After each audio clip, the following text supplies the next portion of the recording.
BJP के अगर ऊपर आप आरोप लगाते हैं कि वो धर्म की राजनीति कर रही है, तो बीजेपी भी आप पे आरोप लगाती है कि आप जाति के अलावा कुछ नहीं करते, जाति की ही राजनीति करते हैं। आप हमेशा बैकवर्ड, आजकल नए शब्द प्रभुत्ववादी, वर्चस्ववादी कह के नाम तो आप नहीं ले रहे, लेकिन आप राजनीति को उसी तरफ ले जा रहे हैं। कितना अच्छा सवाल पूछा आपने कि मैं जाति की तरफ ले जा रहा हूं। ये सड़क पे जो हम और आप खड़े हैं, मैं यादव हूं, आप क्या हैं?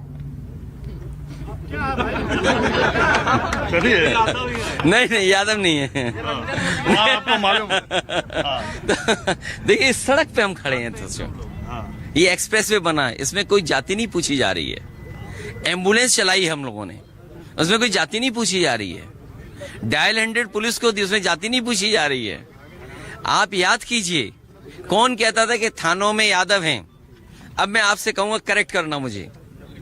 आपको भगवान श्री राम की कसम हो, आपको अपने भगवान श्री राम की कसम हो, जब मैं मुख्यमंत्री था तो जाति के आधार पे सबसे ज्यादा आरोप कौन लगाता था?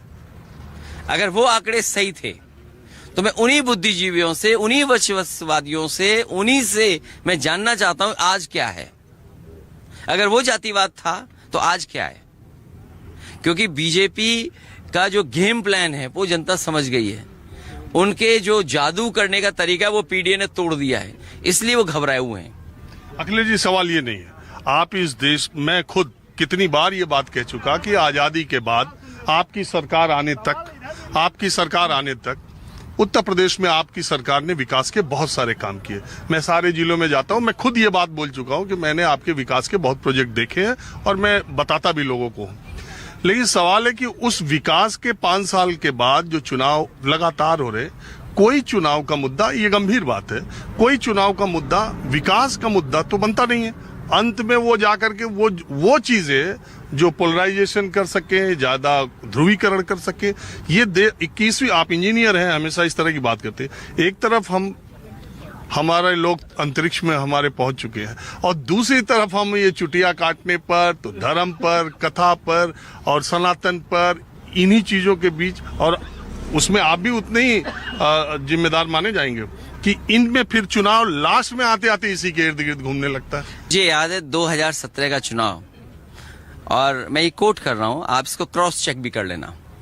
जब मैं 2017 के आखिरी सभा सोनभद्र करके लौटा तो मेरे साथ बहुत सीनियर जर्नलिस्ट नीजा चौधरी जी थी, और जब मेरी आखिरी बात हुई उनसे चाय के बाद, तो मैंने उनसे कहा कि मैं सरकार बनाने जा रहा हूं।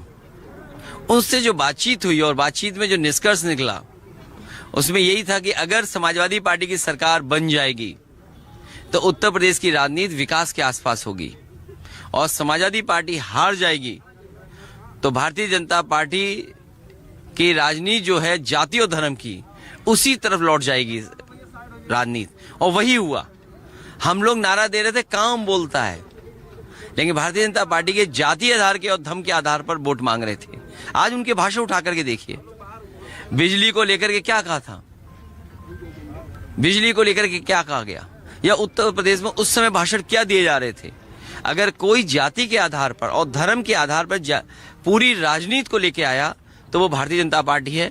इसलिए मैं भारतीय जनता पार्टी का धन्यवाद देता हूं कि उन्हीं की वजह से आज पीडीए की रणनीति बनी, पीडीए का और संविधान, बाबा साहब भीमराव अम्बेडकर जी, और जो हमारे बुनियादी जो चीजें हैं उन चीजों पर हम लौट करके आए, और हम सब अब एक सूत्र से बंधे हुए लोग हैं जो समय समय पर अपमानित हुए। क्या आप किसी मुख्यमंत्री के घर के जाने के बाद आप गंगा जल से धुलवाएंगे? वो कौन लोग थे जिन्होंने गंगा जल से धोया था? अच्छा, वो कौन लोग थे मेरे मंदिर में जाने के बाद मंदिर धुलवाया गंगा जल से? जिन लोगों ने गंगा जल से धुलवाया मुख्यमंत्री आवास, और जिन लोगों ने गंगा जल से धुलवाया मंदिर, वो सबसे बड़े जातिवादी लोग थे। और वो अगर कोई लोग थे तो वो भारतीय जनता पार्टी के लोग थे। और ये कोई आज की बात नहीं है, कभी छत्रपति शिवाजी महाराज जी को यही फेस करना पड़ा था, कभी बाबा साहब भीमराव अम्बेडकर जी को, क्योंकि पानी को लेकर के उन्हें फेस करना पड़ा।